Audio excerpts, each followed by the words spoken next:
Madame Rouquet. J'ai appelé pour prendre de vos nouvelles. Comment allez-vous? Bien, écoutez, il ne me reste plus qu'à vous souhaiter une excellente journée. Rise up and see the light. Rise up and see the light. Feeling of being alive. Feeling of being alive. Rise up. Le groupe Vive est un groupe mutualiste qui agit au quotidien pour la santé de plus de 11 millions de personnes. Groupe Vive, entrepreneur du mieux vivre.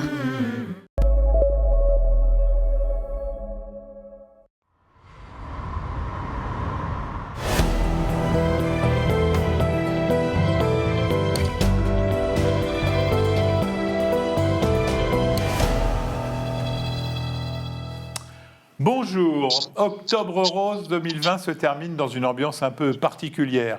La Covid écrase toute l'information médicale, bien que pendant l'épidémie, les autres maladies poursuivent leur progression. Alors, cette initiative d'octobre, traditionnellement dédiée certes à la générosité des donateurs, mais aussi pour saluer, comme chaque année, la marche en avant inéluctable des progrès dans la compréhension, la prévention, le dépistage et le traitement du cancer du sein, eh bien cette année, cette démarche est un peu passée sous silence. Alors nous avons décidé, avec le docteur Nicolas Leblanc, mon compère des JDF, de mettre un coup de projecteur sur ce cancer. Nicolas. Bonjour à toutes et à tous. Alors le cancer du sein, c'est tout de même 60 000 nouveaux cas diagnostiqués par an, c'est 12 000 morts par an. Bien que les progrès ont été considérables, on peut quasiment considérer que c'est une maladie chronique désormais.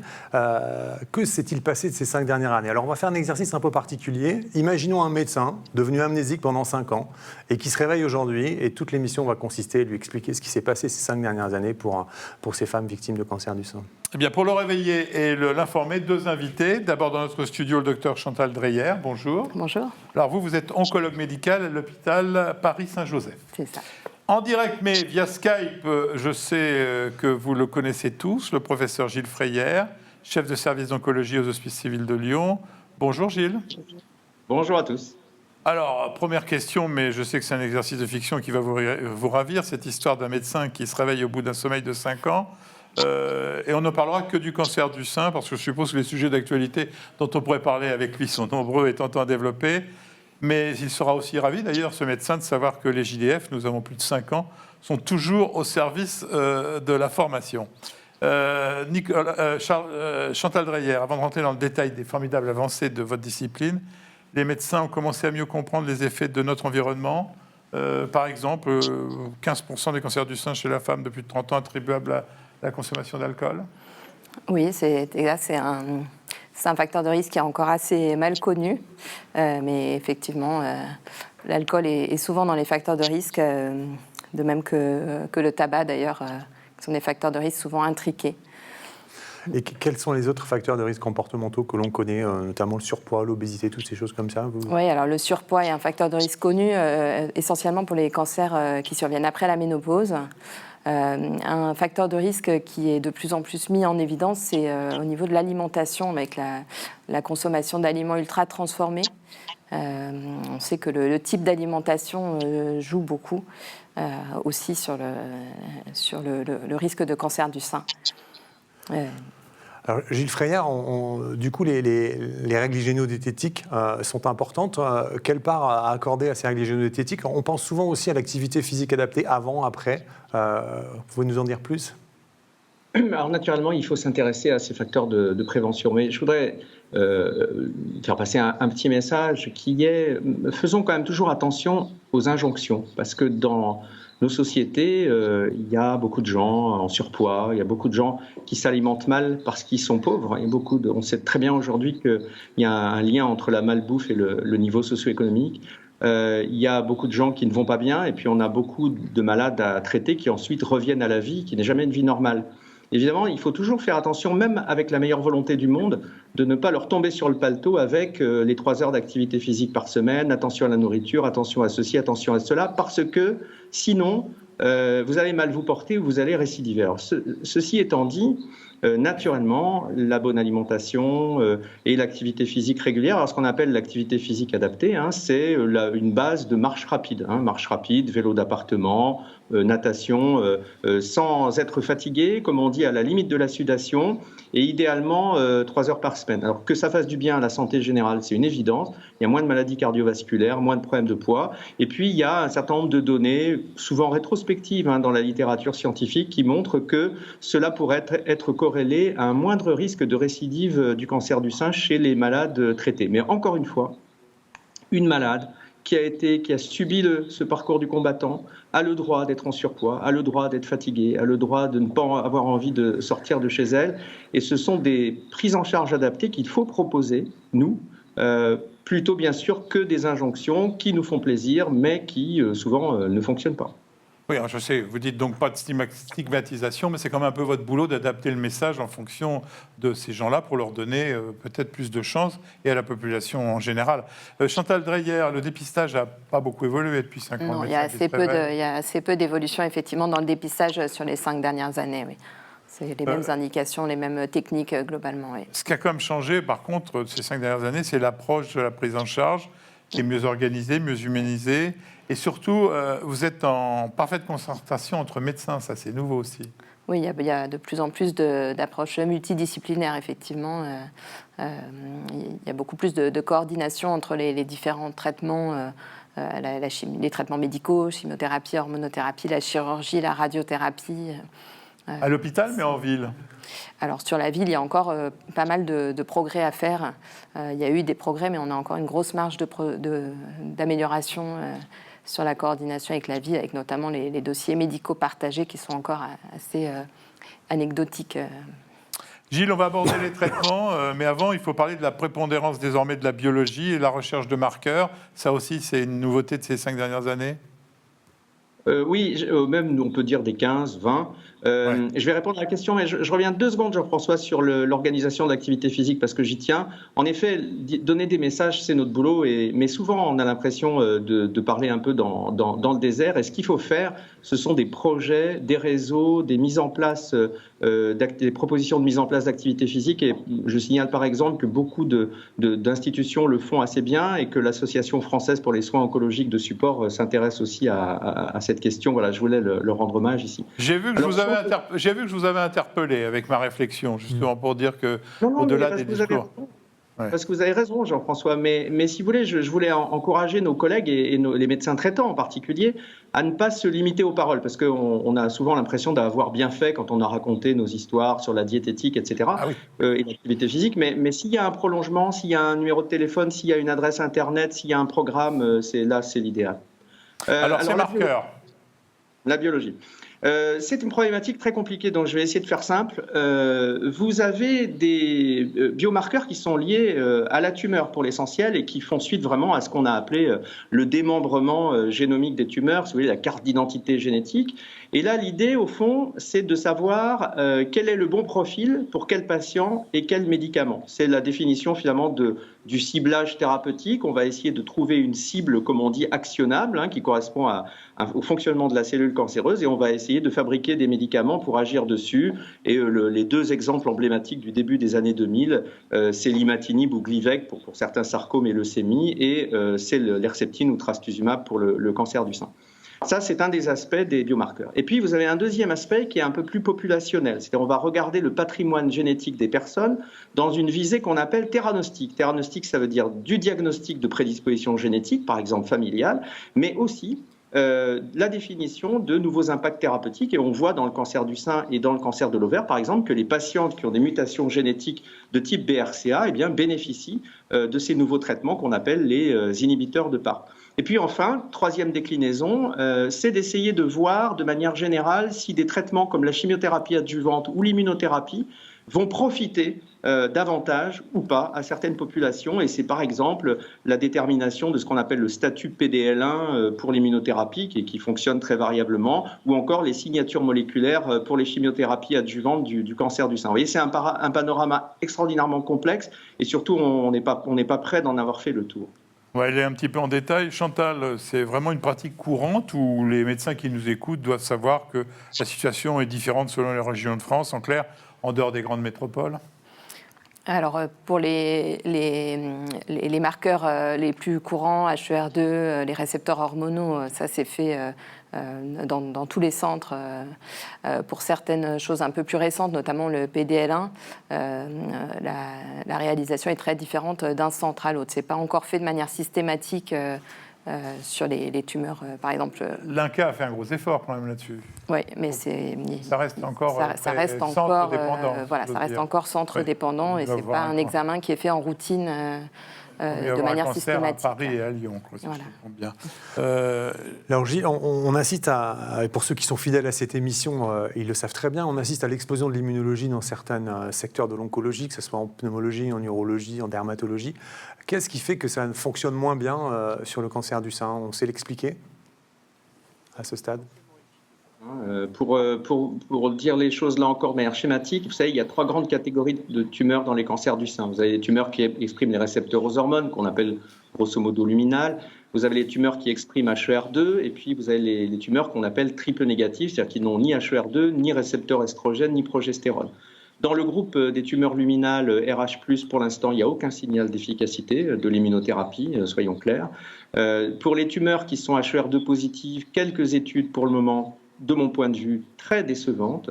Et c'est probablement pas l'immunothérapie qui tient la route là, mais ce sont ce qu'on appelle les anticorps conjugués, c'est-à-dire en fait de la chimiothérapie qu'on branche sur un anticorps qui va capter la protéine HER2. Donc si vous voulez, c'est du trastuzumab avec de la chimiothérapie branchée dessus, et ça marche remarquablement bien.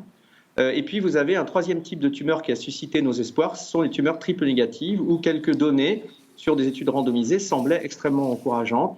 Ceci est en train d'être tempéré, notamment avec les derniers résultats du congrès de l'ESMO. Et on peut dire que, là encore, même pour les tumeurs triple négatives, nous avons des progrès à faire. Pour le moment, le seul modèle qui a l'air de fonctionner à peu près, c'est la situation néoadjuvante, c'est-à-dire préopératoire pour les tumeurs triple négatives. Alors pourquoi ? On ne sait pas très bien. Et en particulier, on sait que c'est assez drivé par PDL1, c'est-à-dire que plus il y a d'expression de PDL1, plus les différents traitements vont marcher, mais pas nécessairement l'immunothérapie davantage que la chimiothérapie. Et là, je dois dire que c'est pour le moment un échec de compréhension. Nous ne savons pas bien pourquoi une tumeur triple négative qui est assez proliférante et qui est assez antigénique ne va pas répondre à l'immunothérapie comme répondent les cancers bronchiques ou les mélanomes. Et donc, c'est une voie de recherche qui s'accentue ou en voie d'abandon, là, aujourd'hui, compte tenu de ces résultats? Alors non, en voie d'abandon, certainement pas, parce qu'il y a encore beaucoup de données qui nous manquent, notamment de la situation néoadjuvante, parce qu'on sait que l'immunothérapie augmente ce qu'on appelle le taux de réponse complète, c'est-à-dire quand il n'y a plus de tumeurs sur la pièce opératoire. Donc là, nous savons que ça marche dans cette situation, et maintenant nous avons besoin des données sur la survie sans rechute et la survie globale. Nous les aurons dans les années qui viennent, donc pas de découragement. Simplement, rappelons que les tumeurs triple négatives, c'est grosso modo 15% des cancers du sein. C'est dire si nous avons du chemin à faire sur toutes les autres tumeurs. Et là, il y a d'autres pistes thérapeutiques. J'ai mentionné les anticorps conjugués, et je crois qu'on parlera après des thérapies ciblées de l'hormonothérapie. Et c'est quoi le pronostic d'un cancer du sein triple négatif aujourd'hui ? Alors, si on veut parler de pronostic, il faut se mettre dans la situation métastatique, c'est-à-dire là où on a des maladies qu'on sait depuis longtemps incurables. De manière générale, le cancer du sein métastatique est incurable. Il y a quelques exceptions. Bon, une tumeur triple négative, aujourd'hui, on va dire que la médiane de survie globale, dans les meilleurs cas, est à 12-14 mois, alors qu'une tumeur luminale, RH+, on est à 45 mois dans les dernières séries d'unicancer, par exemple, la base ESME, et on sait qu'avec les CDK4/6 inhibiteurs, on va gagner probablement encore 10 mois, 6 à 10 mois, et qu'on le verra dans les statistiques des années qui viennent. Vous voyez, la disparité est extraordinairement importante entre ces différents types de tumeurs, et évidemment, les tumeurs les patientes qui aujourd'hui ont les meilleures survies sont les patientes RH+, mais qui ont aussi HER2, parce que les anti-HER2 ont complètement révolutionné le traitement de ces tumeurs, et maintenant vous avez des survies à 10 ans, 15 ans, qui sont tout de même extraordinaires pour ces patients. Chantal, l'hormonothérapie, ça reste le gold standard. Si je comprends bien, révolutionné par les CDK. Voilà, pour les formes métastatiques, effectivement, les anti-CDK4/6 ont beaucoup changé les indications de l'hormonothérapie qui sont maintenant données très majoritairement en première ligne. Donc la chimiothérapie reste minoritaire pour les formes luminales. Pour les traitements adjuvants ou néoadjuvants, par contre, les derniers essais, il y a eu quelques résultats contradictoires. Donc pour le moment, pas encore en pour les formes opérables, elles ne sont pas encore utilisées, mais ça va certainement venir dans les prochaines années. Gilles, même si vous ne parcourez plus le monde des congrès américano-européens, d'ailleurs, effectivement, on le regrette, c'est quoi le domaine qui réveille votre appétit de nouveautés réelles? Vous avez fait saliver avec les anticorps conjugués à la chimiothérapie? Oui, c'est incontestablement la nouveauté de ces 2 dernières années, avec 2 démonstrations particulières actuellement. D'une part, pour les tumeurs triples négatives, avec une étude randomisée avec une molécule au nom un peu barbare qui s'appelle le sacituzumab govitecan. Et puis pour les tumeurs HER2 positives, une molécule extraordinairement prometteuse là aussi, qui est le trastuzumab deruxtecan. Alors, au fond, le mécanisme est relativement aisé à comprendre. On prend un anti-HER2 comme le trastuzumab, et puis on attache dessus une charge utile, mais une charge utile assez forte, d'un métabolite actif d'une chimiothérapie. Et donc vous avez l'avantage d'aller cibler HER2, de faire rentrer donc la chimiothérapie dans la cellule, et donc de moins traiter les cellules saines qui sont dans l'environnement, donc d'être moins toxiques. Et en même temps, vous allez avoir un relargage de la chimiothérapie dans l'environnement immédiat de la cellule qui va donc aller agir, y compris sur des cellules, par exemple, qui ne vont pas exprimer HER2. On appelle ça l'effet bystander, moi je dirais l'effet collatéral, si on veut. Et puis la grande nouveauté, en particulier avec le trastuzumab deruxtecan, c'est qu'on va agir sur des tumeurs en fait qui expriment faiblement HER2, c'est-à-dire qui sont considérées comme HER2 négatives, sur lesquelles on ne peut pas donner des traitements comme le TDM1 ou le trastuzumab, mais qui vont être sensibles au TDXD, trastuzumab deruxtecan, à cause de cet effet particulièrement bystander. Donc tout ça est extrêmement prometteur et ce seront parmi les révolutions des années à venir. Après, évidemment, il faudra voir ce que ces médicaments donnent, non plus en métastatique, mais en néoadjuvant, en situation adjuvante. Mais les programmes d'essais cliniques sont déjà en cours. Chantal, un commentaire. Je suppose que, comme c'est très ciblé, peut-être que les effets secondaires doivent être moins importants. Oui, c'est ça. Les effets secondaires, effectivement, sont beaucoup plus modérés qu'avec une chimiothérapie classique. Effectivement, c'est beaucoup plus gérable. Vous n'avez pas encore l'expérience de ces médicaments-là ou vous commencez à l'avoir? Alors, on a le trastuzumab emtansine qui est disponible déjà depuis quelques années.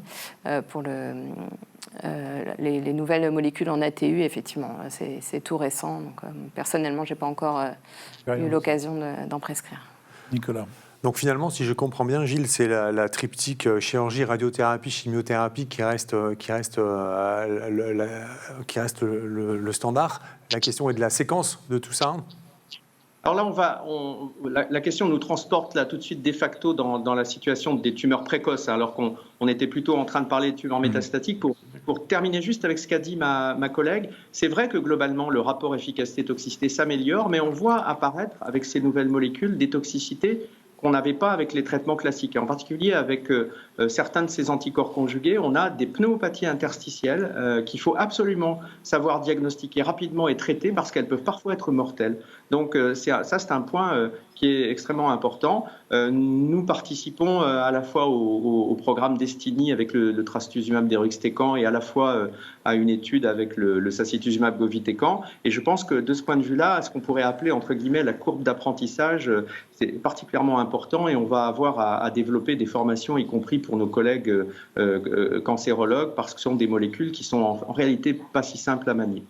Alors, je reviens sur la question que vous avez posée de la séquence thérapeutique. Alors, il y a une grande différence entre la maladie métastatique et la maladie locale. C'est que quand la maladie est métastatique, la stratégie globale, c'est l'économie, c'est-à-dire non pas l'économie financière, mais l'économie de moyens, c'est-à-dire donner à la personne malade les traitements les plus efficaces, les moins toxiques et les moins coûteux pour elle en termes de qualité de vie, parce qu'on va essayer de s'inscrire dans une durée longue de survie et de qualité de vie. Alors qu'au stade local, l'idée, c'est de mettre toutes les armes à notre disposition pour éradiquer la maladie qui pourrait rester microscopique en post-opératoire. Donc, vous voyez, c'est une situation tout à fait différente. Et en effet, aujourd'hui, la chirurgie, parfois la chimiothérapie, pas toujours, l'hormonothérapie parfois également, pas toujours, il faut qu'il y ait des récepteurs aux hormones, et la radiothérapie, et puis maintenant les thérapies ciblées, enfin depuis déjà une vingtaine d'années, comme le trastuzumab par exemple, et puis aussi maintenant le trastuzumab dont ma collègue a parlé, notamment en post-néoadjuvant quand la tumeur n'est pas en rémission complète. Bref, tous ces traitements sont mis dans la balance pour emporter la guérison Pour l'instant, on ne voit pas disparaître aucun de ces traitements. On ne voit pas disparaître la chimiothérapie, bien qu'elle soit toxique. Et on ne voit pas disparaître non plus la chirurgie, bien que certaines fois, la pièce opératoire soit complètement stérilisée. On va faire moins quand même de traitements adjuvants inutiles maintenant. Alors en effet, moins de traitements adjuvants inutiles, et ça nous le devons en particulier à ce qu'on appelle les signatures moléculaires, c'est-à-dire des profilages génétiques de la tumeur qui vont nous aider à déterminer si la patiente que nous avons en face de nous, d'une part, a un risque élevé de rechuter ou pas, et d'autre part, si elle a un risque, est-ce que le bénéfice de la chimiothérapie sera suffisant pour qu'on la lui propose?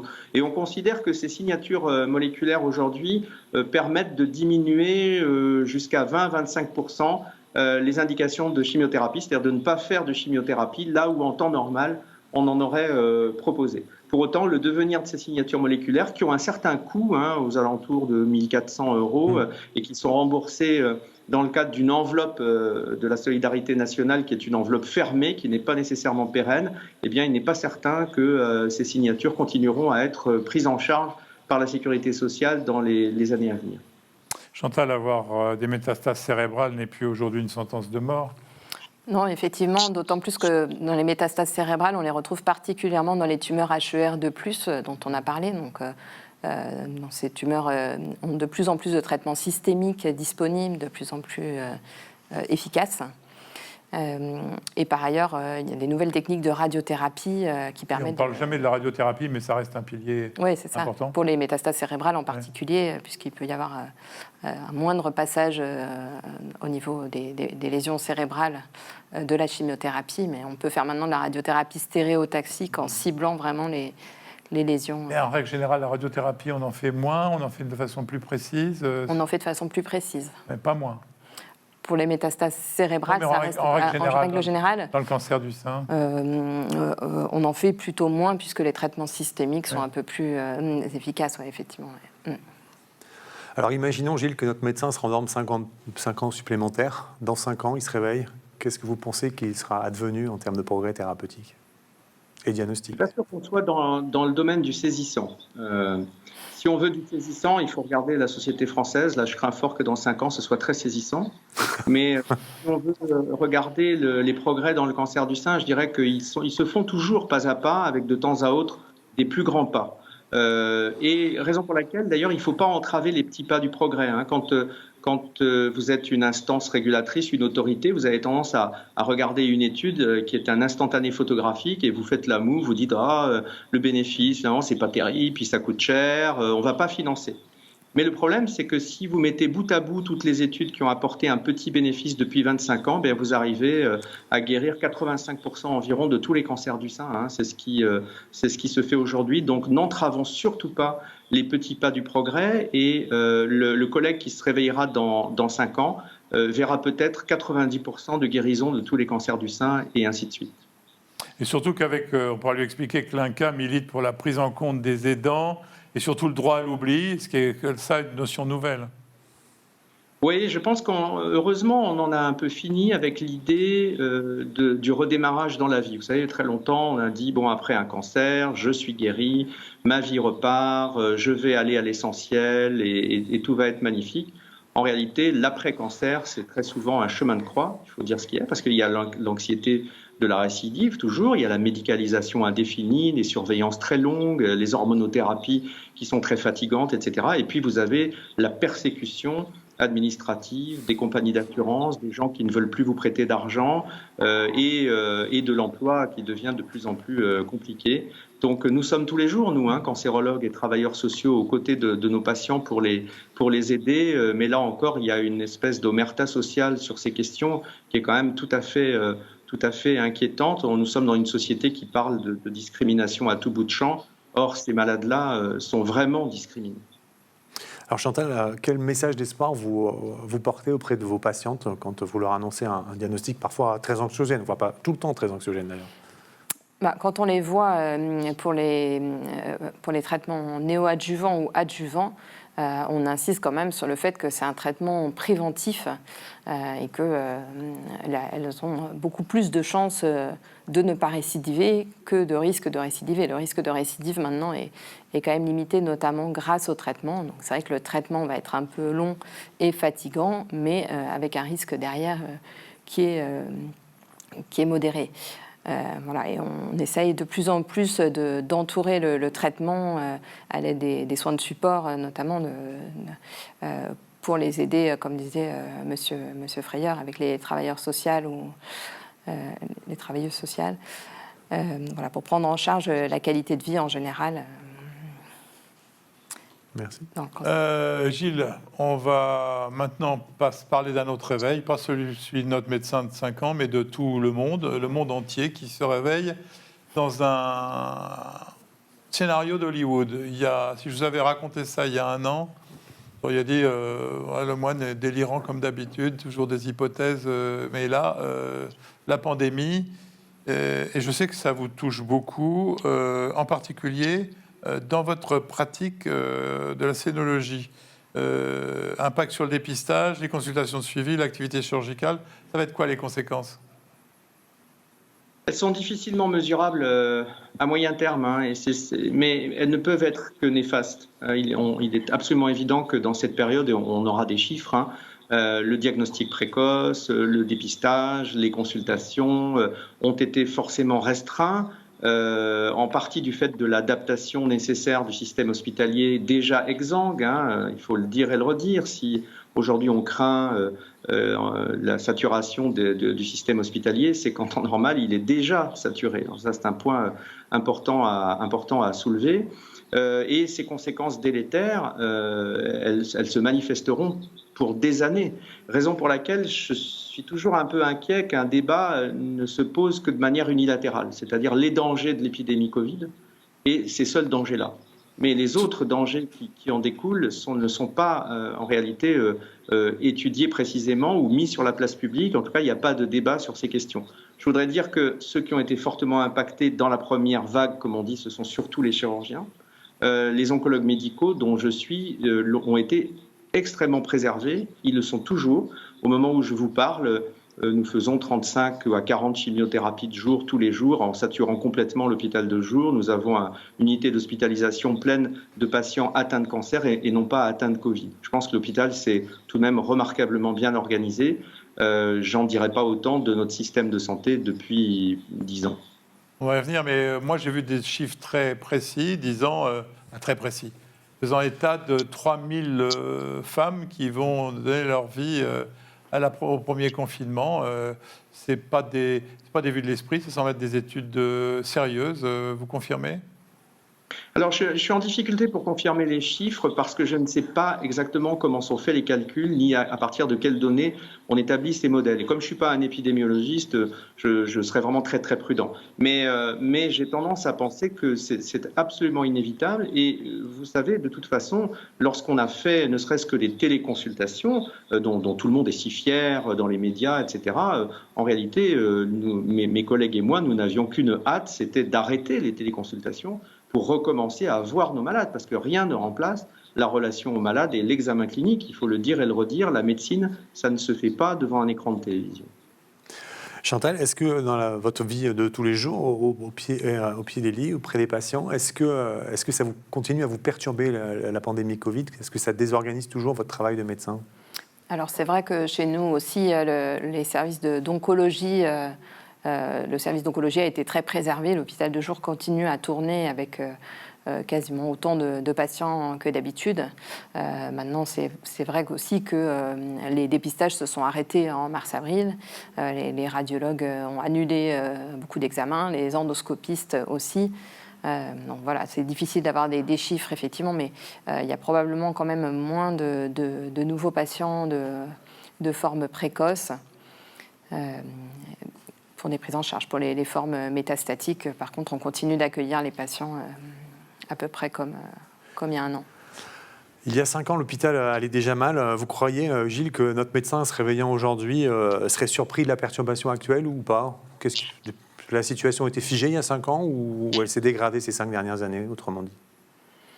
La plupart des gens qui analysent ces questions ont tendance à dire que le dernier détonateur peut-être qui a fait plus ou moins exploser l'organisation hospitalière, c'est quand même la loi HPST, qui a consacré le pouvoir sans partage des gestionnaires.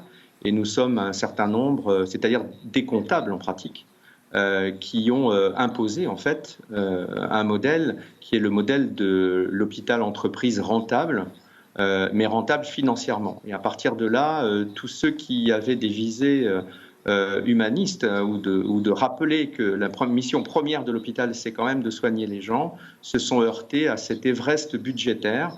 Et je pense que depuis cette époque, mais c'est un mouvement qui était engagé déjà depuis une bonne dizaine d'années antérieurement, la santé dans notre pays et l'hôpital en particulier a été administrée, elle n'a plus été gouvernée. Et elle a été administrée sans les médecins, malgré tous les apparats de la fausse démocratie hospitalière. Et aujourd'hui, eh bien, nous avons à vivre, et nous les vivons déjà depuis des années, les conséquences d'un hôpital qui est complètement exsangue, où il est impossible d'avoir une réserve de moyens. Vous savez, on dit toujours qu'en cancérologie et en gériatrie, par exemple, ce qui compte, c'est la réserve physiologique. C'est ce qui fait qu'un patient, finalement, va résister notamment à la maladie et aux agressions thérapeutiques. Et bien, pour extrapoler, ce qui compte à l'hôpital, c'est la réserve, c'est-à-dire c'est ce qui va faire que nous pourrons nous adapter à des crises. Et en mettant l'hôpital à l'os, évidemment, on a supprimé cette réserve. Nous en payons le prix aujourd'hui. On vous sent très irrité, Gilles. Il y a pourtant des signaux positifs. Par exemple, le Ségur. Encore une fois, je ne donne ici qu'une opinion personnelle, mais évidemment, le Ségur n'a, à part quelques gratifications salariales, le Ségur n'a rien apporté sur la gouvernance, notamment de l'hôpital et même de la santé. Or, tout le monde sait qu'il faut profondément modifier ce paradigme de gouvernance et au contraire, depuis le Ségur, on a l'impression d'une grande glaciation générale, d'une crispation, notamment dans les sphères de pouvoir, où il est bien clair. Alors, par exemple, pour donner des exemples clairs, on vous explique qu'en raison de la pandémie Covid, tous les projets d'activités nouvelles sont suspendus jusqu'à nouvel ordre, que les recrutements sont suspendus, qu'on ne sait pas ce que deviendra le budget. Et moi, j'observe l'hôpital se figer littéralement. Et donc dans une situation probablement encore pire que celle que nous avons connue avant l'épidémie. D'ailleurs, je voudrais simplement rappeler que, en ce qui me concerne, je faisais partie des 1000, je crois, chefs de service qui avaient offert leur démission quelques semaines à peine avant que nous soyons en face de l'épidémie. De ce point de vue-là, je n'ai pas changé. Je pense que le problème de l'hôpital, c'est profondément un problème de gouvernement et non pas d'administration. Restez, Gilles, ne partez pas. La formidable élan d'avril, mais Chantal, ça ne va pas améliorer la situation? Vous ne pensez pas qu'on peut revivre cette espèce de période où tout le monde s'est mobilisé, ou alors là, maintenant, vous en avez marre? Moi, j'ai l'impression qu'au contraire, dans mon entourage, beaucoup de gens sont fatigués, les professionnels de santé, et n'ont pas très envie, n'ont pas la force de recommencer comme en avril-mai. Ils n'ont pas pu récupérer. Et voilà. Alors, on arrive en pleine période et polémique sur la vaccination antigrippale. Est-ce que vous craignez le tsunami des maladies infectieuses qui viendrait encore balayer un vent supplémentaire de désorganisation ou de difficultés d'organisation?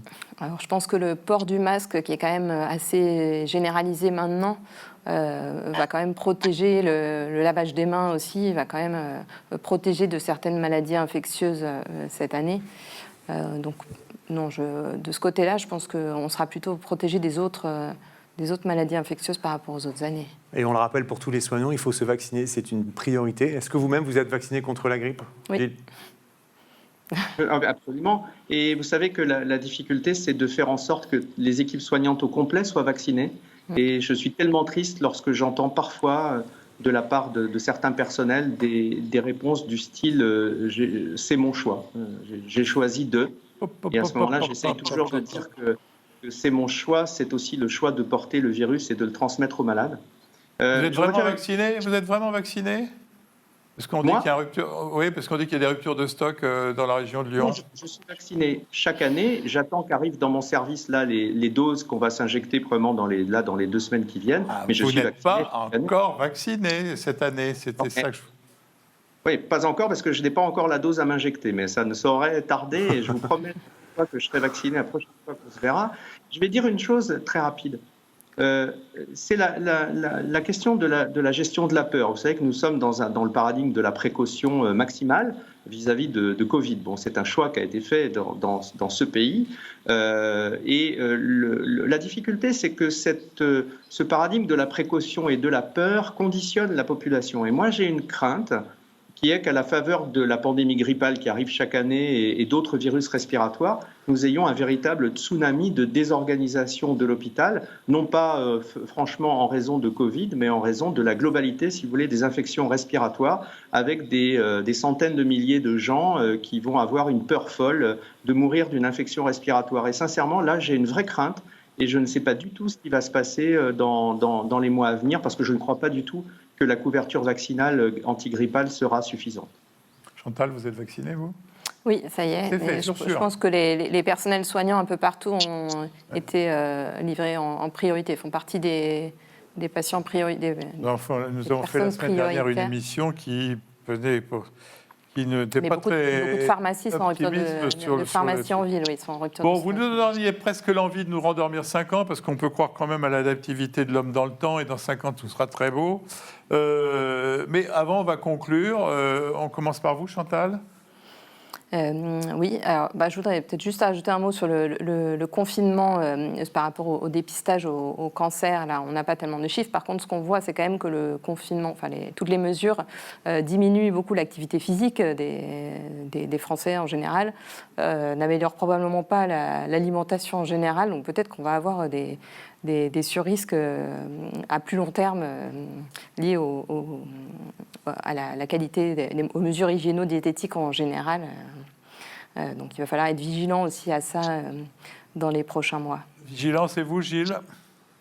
Ce que je vois dans tout ce que nous avons raconté sur le cancer du sein, c'est tout de même l'extraordinaire chance que nous avons de vivre en France. Et encore une fois, continuons à soutenir la recherche, ne freinons pas l'accès à l'innovation thérapeutique, préservons notre modèle de solidarité nationale qui est fantastique, mais surtout, mettons l'argent là où il est vraiment nécessaire.